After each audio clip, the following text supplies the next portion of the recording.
पलटता बिल्कुल भी। हमारा पाए ना बड़ा अच्छा, बात नहीं पलटता।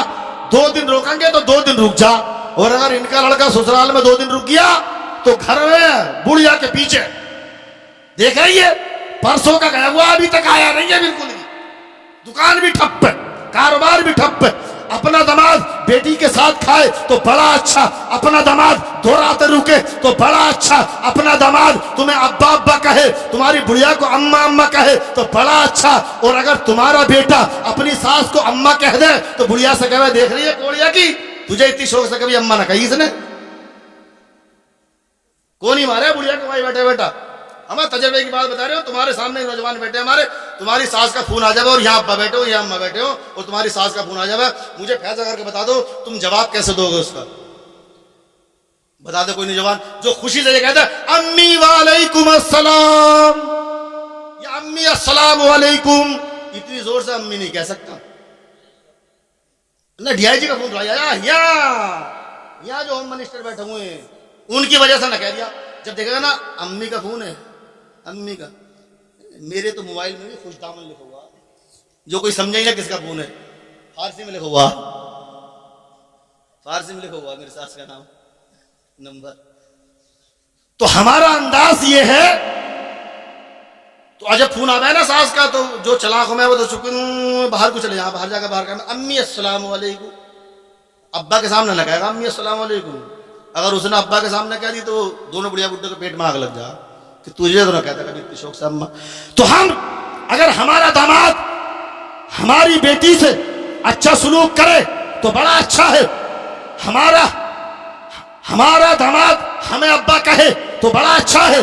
लेकिन अगर हमारा बेटा अपने ससुर को अब्बा कहे, हमारा बेटा अगर अपनी सास को अम्मा कहे तो हमें ये लगता है कि जोरू का गुलाम है, हमें ये लगता है ससुराल का मुरीद है, हमें ये लगता है ससुराल का गुलाम हो गया है। कसम खुदा की यार, अगर हमने ये अंदाज अपनाया होता जो हमारे घर के अंदर बेटी, जो किसी की बेटी दुल्हन की शक्ल में आती है, अगर हमने ये अंदाजा हमने ये अपना तरीका अपनाया होता, उस बेटी को पास में बिठाते, अपने बेटे को पास में बिठाते और कहते बेटा सुन, ये तेरी बीवी है, आज के बाद में ये तेरे घर में आई है, अपने बाप को छोड़ा है, अपनी माँ को छोड़ा है, अब ये हमारे घर आई है, ये हमारी बेटी है। और सुन, जिस तरीके से तू हमें बाप कहता है, तू अपनी बूढ़ी माँ को माँ कहता है, आज के बाद में इसकी माँ तेरी माँ है, इसका बाप तेरा बाप है। तो कसम खुदा की यार, अगर तुम उस आने वाली नई दुल्हन के सामने अपने बेटे को एक मर्तबा ये नसीहत कर देते बेटा इसकी माँ तेरी माँ है, इसका बाप तेरा बाप है, तो जिस तरीके से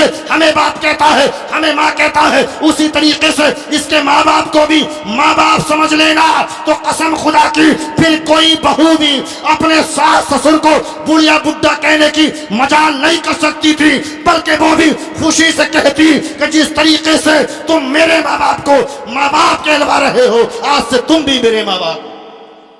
लेकिन हमारा तरीका दूसरा होता, हमारा रवैया दूसरा होता है। कसम खुदा की यार, बल्कि मैं तो ये कहता हूँ हर घर में से शिकायत आवे कि साहब बुढ़िया बड़ी तेज है, बुढ़िया कहेगी बहू बड़ी तेज है। इनका मामला बड़ा अजीब है। जब ये दुरानी होती है तो कहती है जिठानी अच्छी नहीं मिली, जब जिठानी हो जाए तो कहती है दुरानी अच्छी नहीं मिली, जब बहू हो तो कहती है सास अच्छी नहीं मिली, जब सास हो तो कहती है बहू अच्छी नहीं मिली। इन्हें कुछ अच्छा ही नहीं मिलता, कुछ अच्छा नहीं मिलता। बल्कि मैं तो एक बात बताता हूँ कि जहां पर लड़ाई झगड़े रहते हैं ना सास में और बहू में, तो मेरे अपने अंदाजे के मुताबिक वहां बहू की गलती बाद में होती है, पहले सास से शुरू होती है बात। क्योंकि जब शुरू में बहू आती है ना तो बड़े फूंक फूंक के कदम रखती है, वो बड़े फूंक फूंक के कदम रखती है शुरू में। लेकिन उसके फूंक फूंक के कदम रखने के बावजूद भी उसके कदमों के नीचे कांटे तलाश किए ही जाते हैं, कहीं गलती मिले, कहीं गलती मिले, कहीं गलती मिले, तो फिर वो भी अपना रवैया वैसे ही अपनाती है। तो अजीजों, हम जिसकी बेटी को ब्याह कर ला रहे हैं तो हमें उसको अपनी बेटी की तरह समझना चाहिए। तो यकीनन उस बेटी को एहसास नहीं होगा कि वो अपनी माँ को छोड़कर आई है, वो अपने बाप को छोड़कर आई है। परवरदिगार आलम आज की इस महफिल को कबूल फरमाए। रब फरमाता है फनकिहू मा ताब लकुम मिनन निसाई मसना, तुम उन औरतों से शादी करो जो तुमको भा जाए, जो तुमको पसंद आ जाए, उनसे शादी करो, पसंद आ जाए। अब इससे क्या समझ में आती है? इससे समझ में आती है कि देख के शादी करो, है देख के शादी करो। और वो हमारे मुआशरे में नहीं है। हमारा तो वो मुआशरा करवाला वाला कि घोड़े पिए, सवार पिए और शुतुर पिए तो तुम मना न कीजियो, पर फातिमा के लाल को पानी न दीजियो। पूरा खानदान देख का आगा, बेनोई भी, ससुर भी, जेठ भी, सब देख का आएंगे, लेकिन जिसका ब्याह हो रहा वो नहीं देख सकता। जबकि तरीका ये है कि एक मर्तबा उसी की नजर डलवा दो।